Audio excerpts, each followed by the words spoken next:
Hello, welcome to the Hyperlink episode for the 10 Commandments. As we wrap up a series, we like to go digging back through our podcast archives and find clips where we discussed similar ideas from different perspectives.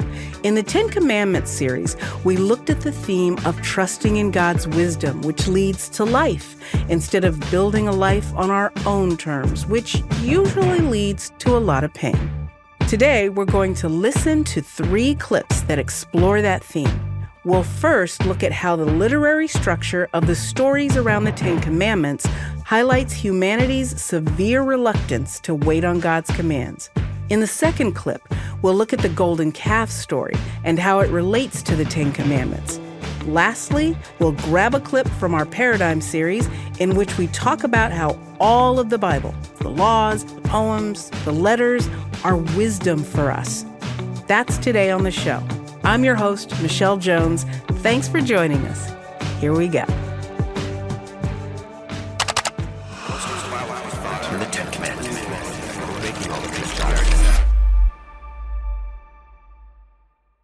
Let's start with a clip from the Exodus Scroll podcast series. In that series, we spend 12 episodes working through the literary structure of Exodus. Israel is rescued from Egypt on the night of Passover. They travel through the wilderness for 3 months, and then they end up at the foot of Mount Sinai. This clip is what happens when they arrive at Sinai. Israel is given the 10 words, that is, the 10 commandments, and then given 42 more commands.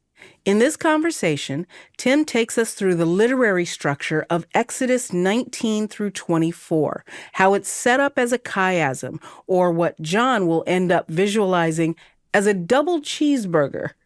This clip comes from our episode titled Testing at Mount Sinai. Here's Jon and Tim. So this is Exodus 19 through 24. Okay. It begins with the words, and in the 3rd month after the sons of Israel left Egypt. So it's been 3 months in the 3rd month. So they've been traveling through the wilderness since the night of Passover, which was the 1st month. The liberation from Egypt and Passover Marks a new year. It's as if the calendar got restarted with Passover. Yeah. It's a recreation. Even time gets recreated for Israel. So we're now 3 months in, and they arrive at the foot of a mountain, Mount Sinai, which is the very mountain Moses met God at the burning bush, many years ago. So that's how this section starts. And the exciting, jam-packed action story that began, with Exodus just grinds to a halt right here. We're going to stay parked at this mountain for the rest of Exodus, all of Leviticus, and the first 10 chapters of Numbers. And all of that material is going to transpire in what takes up 1 calendar year. Okay. So it's the center of the Torah that spans 3 scrolls, and it is just dedicated to 1 year. So I think the book of Genesis kicks off in the first 11 chapters by sequencing forward like hundreds and thousands of years in 11 chapters. Yeah. And now we're going to spend a lot of material on. This is an important year. That's right. Yeah. So that's how this section begins. In 19 to 24, here's how the section works. There's a story where God shows up on Mount Sinai and invites the people to make a covenant. And he invites Israel to become his kingdom of priests. And the people say, yes, sign us up. We want to do it. God comes down in cloud and fire. That's chapter 19. God starts speaking. And here the narrative stops. And it's a long speech of God. And lo and behold, we have the 10 Commandments. The 10 words. The 10 words, they're the terms of the covenant relationship between God and Israel. So they're not just random moral commands dropped out of the sky. They're covenant terms for the Israelites. But they're the first of what's going to be many. Yeah, that's right. Yeah, 613. In this section, there's going to be 42 more after this. So you get the 10 words that summarize kind of the essence, as it were, of the covenant, starting with don't make any idols. Then, in a short paragraph at the center of this whole section, you get a 4-verse paragraph, chapter 20, verse 18 to 21, and you get a flashback to the moment that God showed up with the cloud back in chapter 19. And there's a unique kind of form of Hebrew verbs that's used to set it aside as not progressing the narrative further, but actually giving you background information on the narrative that you read earlier. So this is like a flashback. And it flashes back to the moment that God showed up at the mountain in cloud and fire, and it tells you what the people said to Moses in that moment. And what they said to Moses in that moment is, whoa, this God's way too intense. We don't want to go near him. Yeah. So Moses, you go, and we'll stand back. They stay far away. They don't want to come near. They want to go far. And there's that little story right there. And Moses says, no, you guys, God is testing you so that you'll learn to fear him and so that you won't sin and break the covenant. The test is whether they will go up the mountain, even though it's intense. Yep. Yeah, or at least come nearer than they already are. Yep. So you get that little story. It just begins and it ends right there. Okay.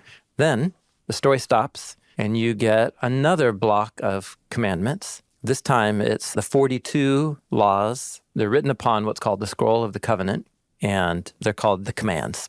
Okay. It starts in chapter 20, verse 22, and it goes through all the rest of chapter 23. And this is the first block of real, like, laws. This is when, if you're doing your read through the Bible, Yeah. this is the first, like, whoa, Yep. I'm in the law roadblock Yeah. here. You start questioning your life decisions, as they say. You're just like, 42 ancient Near Eastern laws? Yeah. You kidding me? I'm supposed to meditate on these. Yeah. So we will meditate on some because Okay. they're fascinating. And incidentally, speaking of wisdom of the nations with Jethro, about a dozen of the laws here in this section are nearly verbatim to laws found in the ancient law code of the Babylonian king, Hammurabi. How many?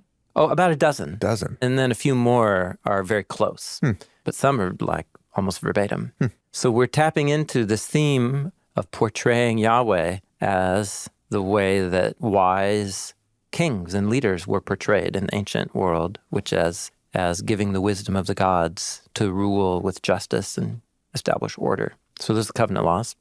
And then after those covenant laws, second block, you get another narrative, which is of God's fire cloud on the mountain. And Moses comes down and he makes a covenant with the people. They offer sacrifices, sprinkles blood rituals. And all the people say exactly what they said back in chapter 19. Everything Yahweh has said, we are going to do it. We are going to listen. And they, ratify, solidify the covenant? Ratify, yeah, that's a fancy word. Yeah, they sign on the dotted line, Yeah. as it were. And so Moses goes back up to the mountain with the elders, and with the priests and elders, they go up halfway up the mountain, and they have a great feast. And they see God. They see through the heavenly dome above, and they see like a throne and pavement up above, and they see God. And then Moses alone goes up to the top of the mountain into the cloud and fire on the seventh day. And that's how this section ends. Okay. So just listening to all that, probably you can't see the symmetry, but it goes the narrative of God showing up, the 10 Commandments, the little narrative that gives you a flashback to what happened when God showed up, and you get the next block of laws, then you get another narrative, which is about the making of the covenant.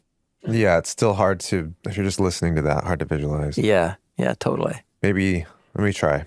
So this section here has a symmetry, a chiasm. That goes A, B, C, B, A. So the two most outer parts of this section mirror each other. Yeah. And then there's an inner part that mirrors each other. And then there's a central part that stands alone. Yeah. And the most outer part, the bun, Yeah, that's right. Yeah. is two narratives about Moses going up the mountain and Israel saying, we're in for the covenant. Yep.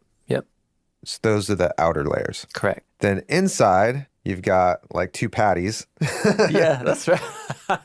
This is It's one of those Wendy's double burger. double burgers. Yeah. You got two patties, Yeah. and those patties are the laws. Blocks of laws. Yeah. So the first one was the 10 Commandments, and the second one is the 42 laws. And in the middle of the two patties, it's little a little slice of cheese.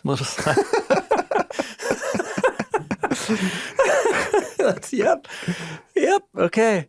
Ooh, except this is like stinky cheese because it's kind of the disappointing moment. It's like it's Swiss cheese. I love Swiss cheese. Oh, really? I was gonna go for like Roquefort or something. Something really smelly. Oh, smelly cheese. Yeah. This is a Roquefort Because burger. it's where the people say, we don't want to go near our God.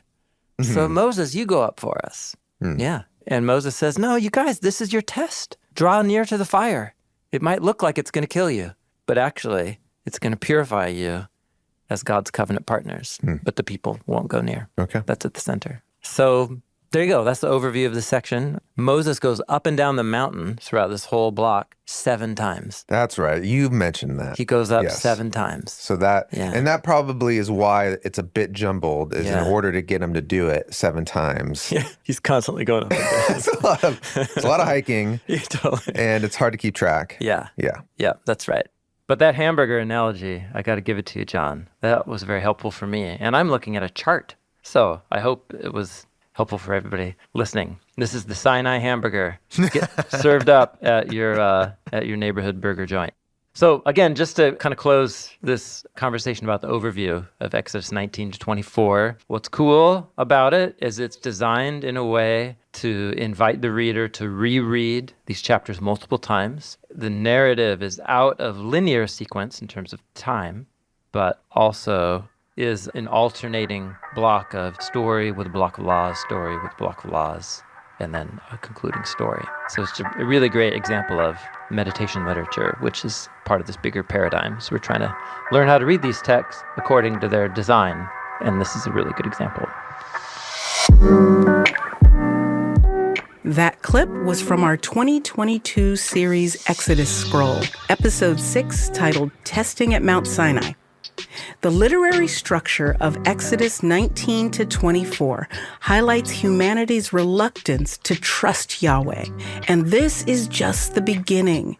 After this, Moses stays on top of the mountain and gets the tabernacle instructions from Yahweh. These are the plans for the tent that Israel is to make so God can come down off the mountain and dwell with them. Then the camera pans back down to the foot of the mountain and we find Israel there, losing patience, and instead of waiting for Moses to come down and tell them what Yahweh commanded, they start making an idol to replace Yahweh. And before Moses even comes back down, Israel is breaking the first 3 of the 10 commandments, worshiping other gods, making an idol, and carrying Yahweh's name in vain. In this next clip, Tim, Jon, and Carissa discuss how many Jewish scholars consider the making of the golden calf as Israel's fall narrative. This clip comes from the Character of God series in the episode titled A God of Our Own Making. Here's Jon and Tim, along with former BibleProject scholar Carissa Quinn. And so this is the scene at the end of Exodus 24. Moses went up the mountain. This is verse 15 of Exodus 24. And a cloud, divine cloud, covered the mountain. And the glory, there's the glory of God. It rested on Mount Sinai. A cloud covered it 6 days.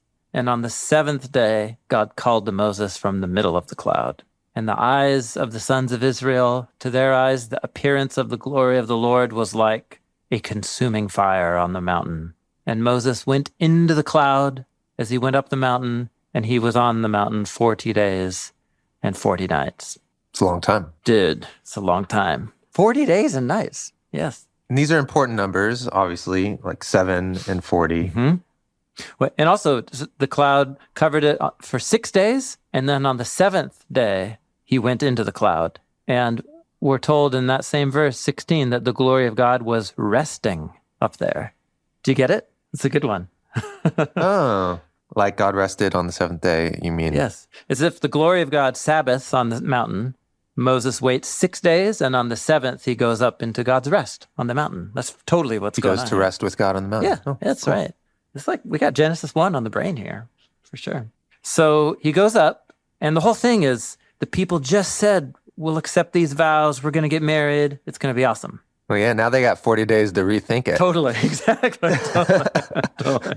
That's right. Can you imagine if you were like in a wedding? It's like you did like part of the ceremony and then you take a 40-day break and decide if you want to go through with it. Totally, yeah, that's right. So the camera shifts from here and it goes into the cloud. And the camera's on Yahweh and Moses in the cloud. And Yahweh speaks 7 times and he reveals the blueprints, for the tabernacle. In a way, you could see this whole section as God says, hey, let's get married. It's the marriage ceremony.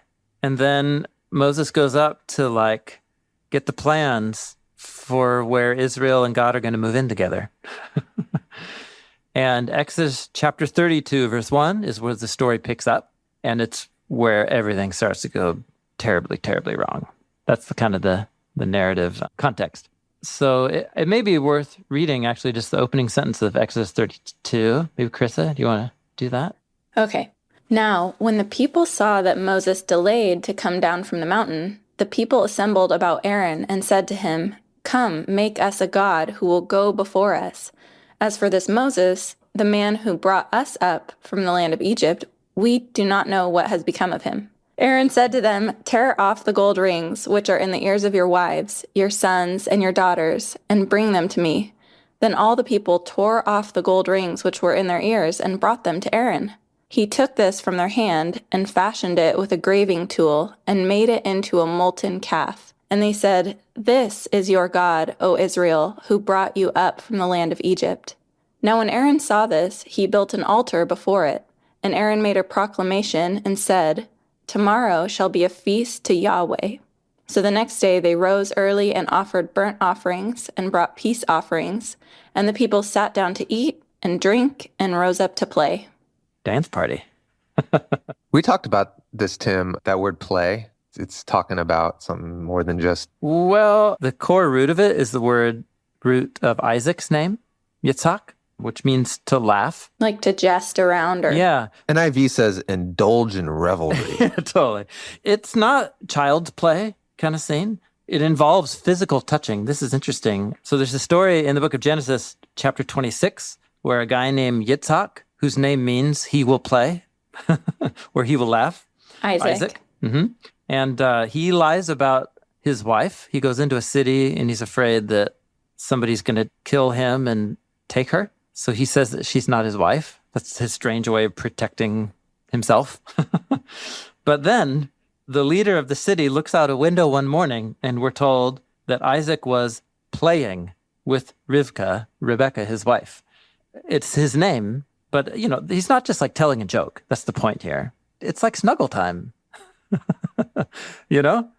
So whatever the people are doing, either they're having a dance party, or you can look at a bunch of other uses of sahak, and it seems like there is some kind of sexual connotation. And that's certainly how this was understood in the history of Jewish interpretation. One thing I never noticed before, I can't believe I didn't notice this. Mm-hmm. I thought they were building a golden calf to replace Yahweh. But they're here saying, no, this is Yahweh. Yeah, they called it Yahweh. No, that's totally right. That's right. I never saw that. What's really interesting about that, too, is that it seems like it's a reflection on the 10 Commandments, which they just heard Yahweh speak from a fiery cloud. Both, don't make gods before me, don't make them out of gold, don't make anything in the image of an animal, like a calf. But then also, what about don't take up the name of Yahweh in vain or to the empty thing? It almost seems like this is an example of taking the name of Yahweh and appropriating it to this other thing. Oh, yeah. Do you think that's right? Interesting. It just seems to go through the 10 Commandments so clearly. Made me wonder if that one is connected in this way. So the first thing you drew attention to was, don't have any other gods, it says, before my face. This is from the 10 Commandments in Exodus 20. Don't make an idol or any image of anything in the skies above, on the land, or the waters under the earth. What it doesn't clarify is, are these images of Yahweh that are prohibited only, or is it images of other gods too? Well, the next line is, don't bow down to them, don't serve them, for I, Yahweh, am a passionate God. And then don't carry the name of Yahweh your God in vain. It doesn't explicitly only address the issue of other gods.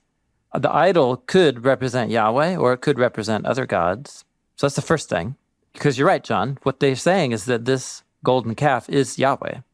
And then, Carissa, that's interesting about carrying the name. We just had this conversation with Carmen Imes. What she's advocating is the phrase to carry the name means when God's people represent him by having their name upon them, so to speak. But this is almost an inversion where they are acting as if this piece of metal is also now a carrier of the name, which is, of course, idolatry. I think that might be the inversion of it there. That's interesting. Yeah, John, that's a good observation. Well, I mean, it's much worse, it seems like, in my mind, to say, okay, well, Moses is up there. We're tired of waiting. Let's just create a new God. And for whatever reason, that was always the template in my mind. It's what they were doing. They were creating a new God. Yeah. But what they're doing is they're saying, okay, that's taking too long. Let's create this idol that is Yahweh, and we can just get started. Let's get the party started. Almost just, let's do it in our own way. Let's do it in our own way. Yeah. Same God, but let's do it the way we want to do it. And God gets really mad about that. And I can understand, but it seems less understandable than creating a new God for some reason to me. You're saying his angry response is less understandable if they're making a totally different God? Is that what you're saying? It's less understandable if they're making a God for him. To represent him? We're on Team Yahweh, but we're kind of, we want to just get started. We just want to go. Interesting. And so the best thing we know how is create the idol, and then we can start the revelries, and it seems like it may be an obvious, well, tell me, help me out. I was having the opposite response, thinking, this actually explains better why God's response is so severe. So what happened was God came and he appeared to the people, and we didn't talk about this, but he invited all of them to come up on the mountain back in chapter 19 and 20. He said, listen, I'm going to show up. It's going to be intense. And when you hear the ram's horn blast on the third day, the people are to go up onto the mountain. The ram's horn blasts, and the people stand back and they're afraid. And they shudder and they say, Moses, you go. And so Moses goes up alone. And it's clear that the people have a relationship to Yahweh that's uncomfortable for them already. But now we're 40 days into it. There's a storm up there, and that storm up there is Yahweh somehow. And now Moses is gone. This doesn't make any sense. I think that's the image here. So let's do this on our own terms. Yeah, so the idea is, I don't know how to handle smoking mountain fire god who calls our leader away and now he's gone. You know what we do have categories for? Idols. Because these are gods that we can make, and we can handle them, and we know how to feed them and throw parties for them. This is we know how to do this. This is normal. Well, how much more intense is this story then for me?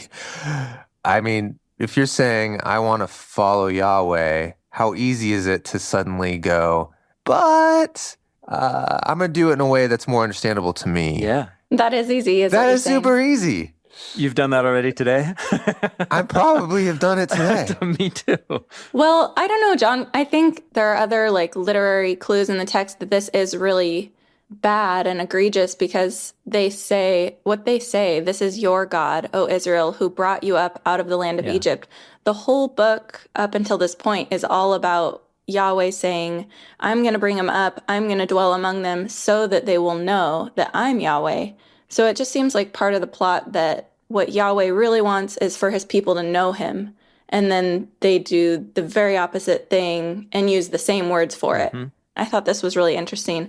When Aaron says, tear off the gold rings in the ears of your wives and bring them to me, those are that same word, gold rings in the ears of your wives, are what is used for the tabernacle construction. So these are the things that the people are supposed to be using to build the place where God dwells. And instead, they're building this other thing. Yeah, that's a good one. Yep. Yeah. So yeah, I think there's more. Oh, and the feast, burnt offerings, and peace offerings are three things that God says right after the 10 Commandments to do for him, and to build an altar for him. So these are intentional repetitions showing they're doing the opposite. So it seems like there's more. They're going to build an altar, but in front of the calf. Yeah, that's right. So it's a contrast between the real Yahweh, who's unpredictable and scary and other, and he reveals himself to us in the wilderness. There's all these things that are kind of stacking up, and he requires that we trust him. Yeah, maybe that's the biggest thing. You can't pin him down, this Yahweh, and he tromped on Egypt all right and protected us, but they don't have a handle on this Yahweh. And making an idol, the fundamental depiction of this, and this is the first time people make an idol in the Bible, it's of people wanting to replace who God really is with some version of Yahweh that is more manageable And okay, now I can work with this Yahweh, and let this be the Yahweh that will lead us out of here. Yeah, but show me one spiritual community that hasn't domesticated God in some way. Oh, totally. I mean, that's surely the point here. The point of the golden calf narrative is to say God's purposes have always been to work out his plan in the world through a covenant people. Problem, that covenant people, from the moment he married them, have not wanted to be married to the real him. Mid-ceremony. Mid-ceremony. And this is an important strategy in the storyline of the Torah and the prophets, to say that all this is the Adam and Eve story design pattern.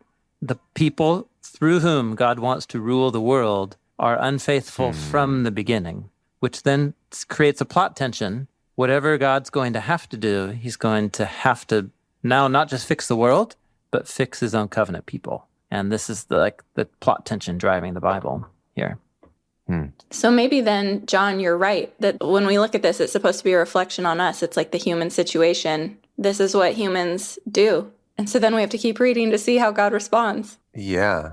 Well, it's funny because when I read it as in terms of they're creating another God, I kind of felt a little like removed from it in a way. And now that I'm reading it through that lens, I'm like, oh man. Yeah. In Jewish tradition, Jewish interpretation, Jewish scholars viewed the golden calf story as Israel's Genesis 3 kind of fall narrative. So just listen to this. This is a line that developed about the golden calf that I thought was fascinating. This is in the Babylonian Talmud. There is no punishment that comes upon the world that doesn't have at least 1/24th of a part of the punishment for the golden calf. I'm confused. What does that mean? Okay, well, here, let me read a parallel saying. This is from a book called Midrash Rabbah on Exodus. There is not a generation of Israel that doesn't suffer at least a particle of punishment for the sin of the golden calf. In other words, in Jewish tradition, what happened here... It's like original sin. Yes, exactly. Exactly right. So any generation of Israel, or in the Talmud, any generation of humanity that something terrible happens, at least one little tiny bit of that is because of what happened at the golden calf. And so, yeah, it's the way we think of the fall narrative in Genesis 3. Behind everything is that first inclination. Yeah, that's right. To replace the real God with a God that I can handle. And that ultimately is made in my own image. It's my own fabrication. Actually, there is a meaningful interplay here with Genesis 1 and 2 because the creature that they make is not even a human. It's an animal, something less than human. So they are making the thing that they say is superior to them and will lead them. And what it is something that actually should be ruled by them according to the image of God, right? The animals. Oh, yeah. Meanwhile, the one human that is faithful to God is up there, and he's going to come down glowing when he comes down too, Yeah. Anyway. Well, speaking of which. Yeah, speaking of which, camera shifts in verse 7, and it goes up to Moses. And really what it is Yahweh. The camera goes back up the mountain, and it's Yahweh who says to Moses, go down the mountain at once. This is good. He says, for your people have corrupted themselves, your people that you brought up out of the land of Egypt. They have quickly turned away from the way that I've commanded them. They have made for themselves a molten calf and bowed down to it. They've offered sacrifices to it, and they have said, this is your God, O Israel, who brought you up out of the land of Egypt. Yahweh said to Moses, I have seen this people. They are a people that have a stiff neck. So then, this is verse 10, give me Noah. It's Noah's name as a verb. Give me rest, that my anger may burn, and I will destroy them, and I will make you a great nation. You referring to Moses. Yes, you, Moses, singular, I will make you into a great nation. We'll start over. You'll become a new Abraham. Mm-hmm. This thing about Noah's name, it's a wordplay, because when you give somebody rest, if you're giving them rest from distress, that's a good thing. Yeah. But give me rest like, I need a break from you. Go away. Yeah. In fact, that's how most of our English translations translate it, don't they? I need some alone time. I need some alone time. So New American Standard has leave me alone. What Moses goes on to do is not leave God alone. He starts to intercede for the people. And what he ends up doing is bringing rest to God. but by interceding for the people. It's very, very interesting. So this begins, Carissa, you brought up, I think in this episode, that Moses objected 5 times to... No, that was last episode, I think. It might have been the last, but that he resisted 5 times when God first spoke to him and called him to bring the people out of Egypt. Yeah, 5 times he says, no, I can't do that. Where was he standing? He's up on this mountain. What's interesting, so Moses, last time he bargained with God on this mountain, it was 5 excuses to get out of having to lead the people. Now he finds himself standing in the same spot, and he engages in 5 acts of intercession. I think the reason why all of this matters, this whole story is revealing that Yahweh is a certain kind of God with certain kinds of character traits that you've just seen operate in the story of the golden calf, which is he will deal justly and fairly with people who abandon him and hate him to his face for however many generations as continue that behavior. But his ultimate baseline, in his deepest heart and purpose, is mercy, compassion, and forgiveness, which he demonstrates both. That clip was from our 2020 Character of God series, episode 2, titled A God of Our Own Making. These stories in the Bible are for us. We're all prone to want to simplify and contain Yahweh, and one way we do that is by turning the Bible into a moral handbook or a spiritual checklist. But the Bible is so much bigger than that. As Paul tells Timothy, you have known the Holy Scriptures, which are able to give you wisdom. Let's listen to our 3rd and final clip. It comes from the Paradigm series, in which we look at what we believe the Bible is. This next clip is from an episode titled Wisdom for Life's Complexity, where we look at the Bible as wisdom literature. We begin this clip with Jon thinking out loud about how some parts of the Bible make a lot of sense as wisdom literature, like a proverb or a poem, for example. But in what way are the New Testament letters wisdom literature? Here's Jon and Tim and former BibleProject scholar Carissa Quinn talking about the Bible as wisdom literature. Now, I think I have a very intuitive sense for how a poem or a proverb is wisdom literature, and how you meditate on a poem and it gets deeper and more rich and it connects to the human experience and it shapes you.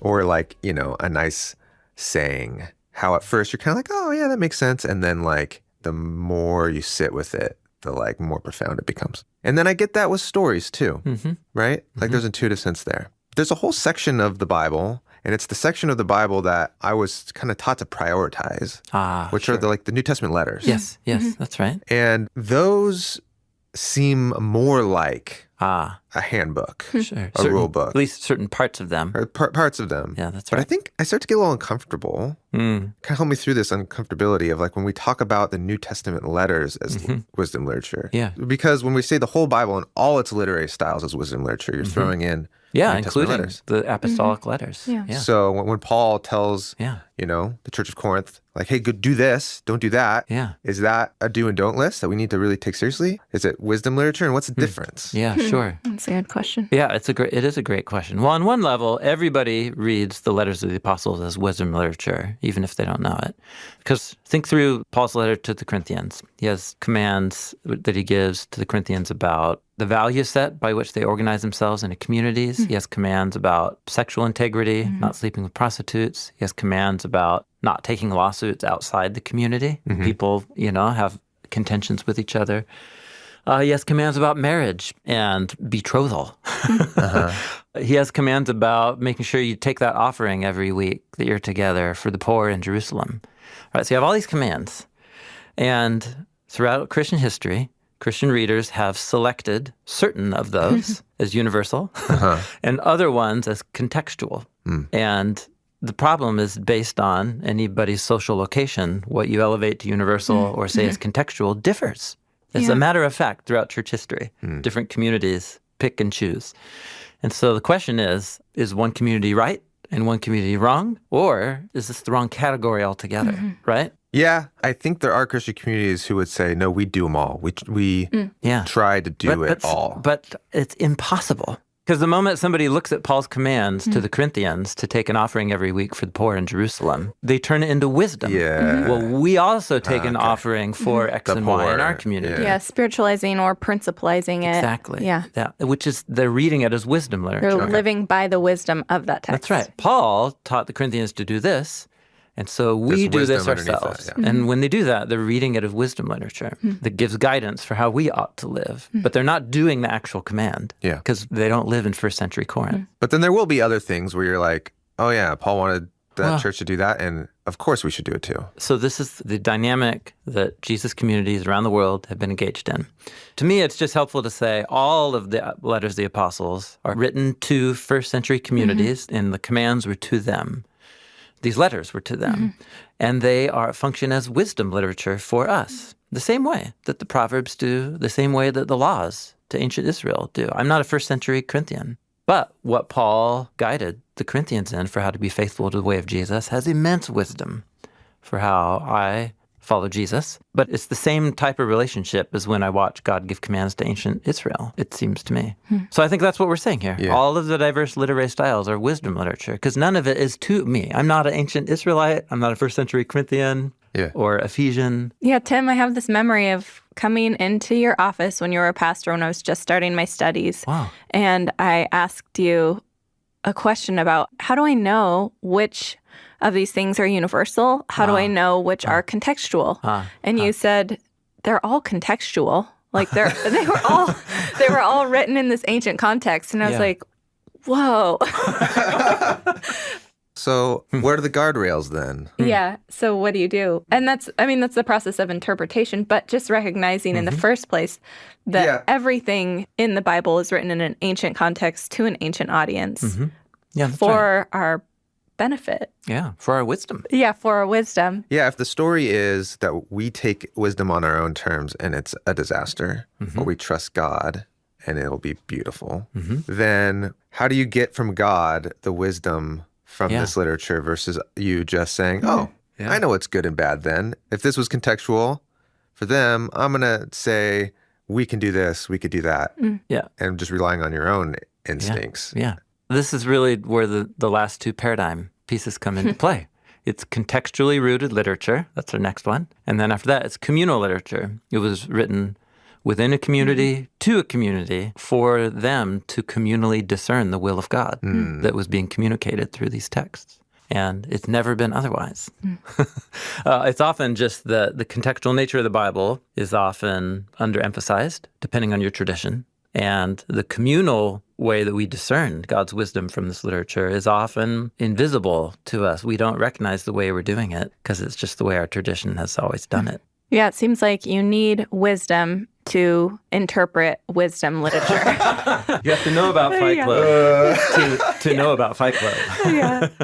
You know, I think about what we typically think of as the wisdom literature in the Bible. It's these different voices at a table talking about the same thing. So Proverbs, Ecclesiastes, Job are all talking about how the world works. And, you know, when somebody does something good, are they rewarded? And when they do something bad, are they punished? Is that how the world works? And they all have these different perspectives and voices. And you need wisdom when you listen to those voices to know which of those things might apply in your situation or how to interpret those. And I feel like the whole Bible is this collection of voices and of wisdom that isn't necessarily straightforward, but that we can learn from, but we need wisdom to do that. Yeah, as I'm listening, you're directing my attention through what you're talking about to, we can land the plane with this one. This is one of my favorite paragraphs in the Bible to talk about this. It's a meta paragraph.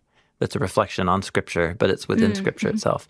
So it's in Paul's second letter to Timothy, chapter 3. So he's writing to a protege, like an apprentice, who he sent to lead the churches, house churches in Ephesus.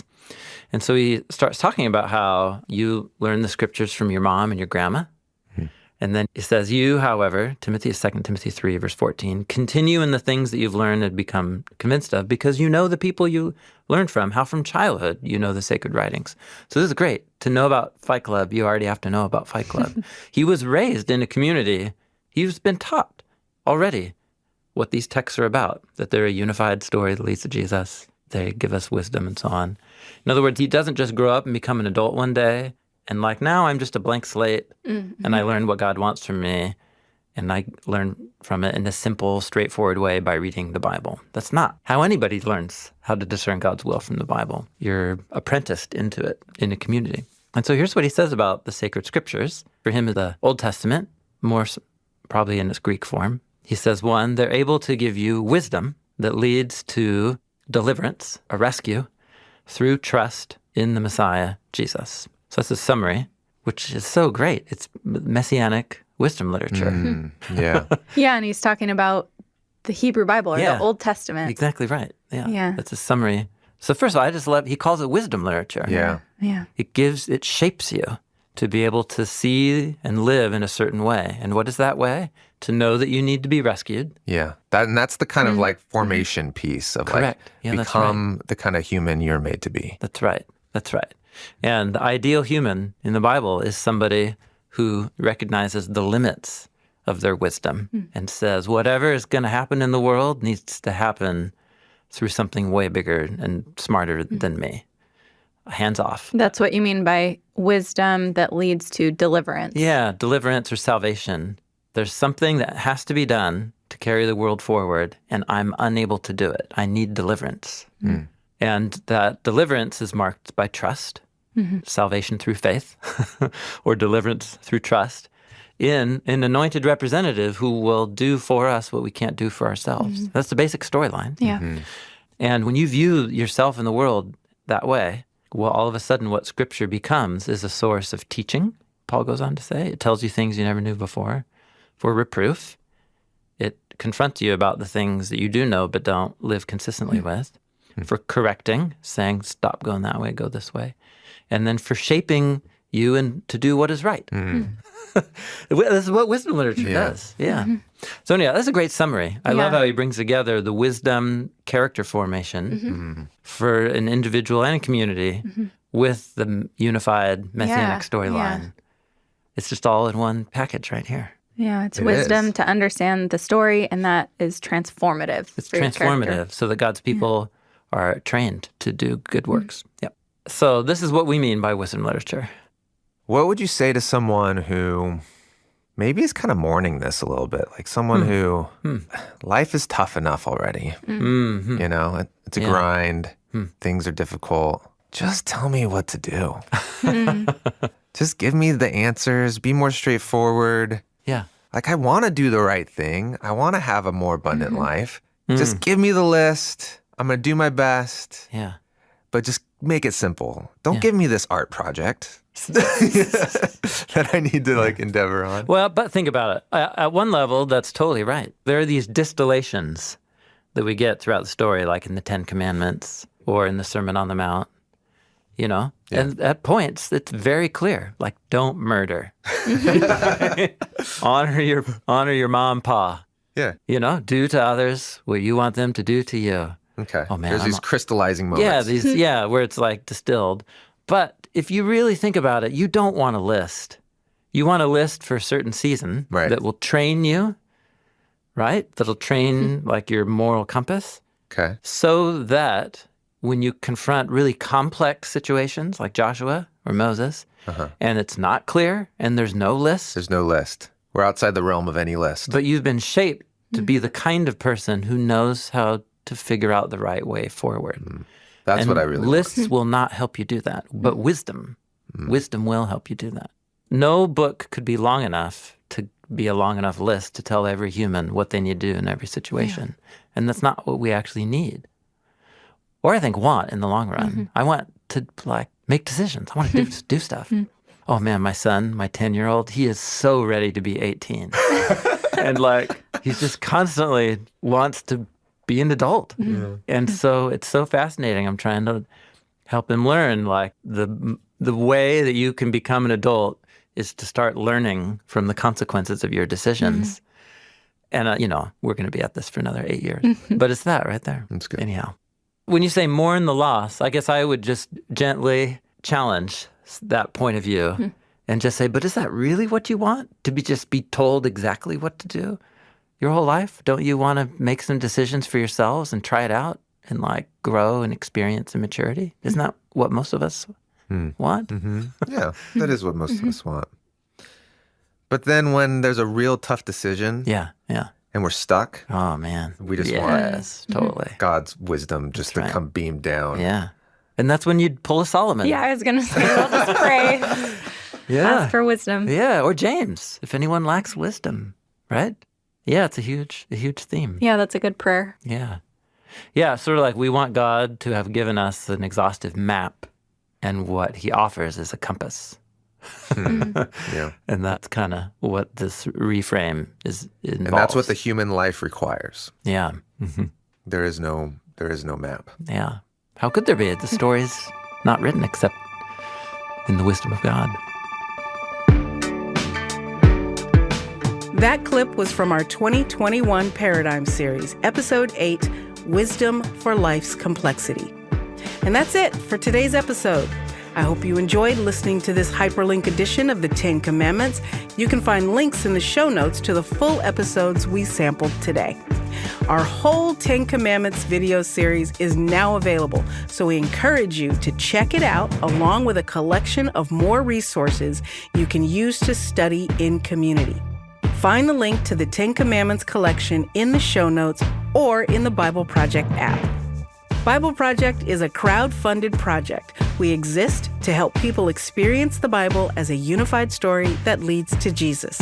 Everything we make is free because of the generous support of thousands of people just like you. Thanks for being a part of this with us. I'm your host, Michelle Jones, and there's a whole team of people working to bring this podcast to life every week. For a full list of who's involved, check out the show credits in the episode's description, wherever you stream your podcast, and at BibleProject.com.